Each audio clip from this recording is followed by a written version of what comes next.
Novo caso de violencia machista en Pontevedra. Un home foi detido pola Policía Nacional tras apuñalar a súa exmuller na súa vivenda, situada no barrio de Monteporreiro. O suceso aconteceu arredor das 3 da mañá, cando o presunto agresor acudiu ao domicilio da súa exparella para visitar os fillos que teñen en común.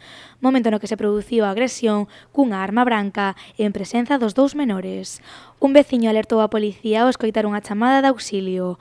O home de 34 anos fuxiu do lugar, pero foi detido pouco despois polos asentes. A vítima de 33 anos foi trasladada ao Hospital Montecelo, lugar onde continúa ingresada, aínda que xa fora de perigo.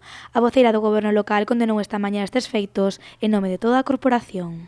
Dende o Concello de Pontevedra lamentar esta agresión, demandar medidas efectivas e reais e animar o movemento feminista a manifestarse nas rúas e nas prazas da nosa cidade para intentar frear esta lacra da violencia machista.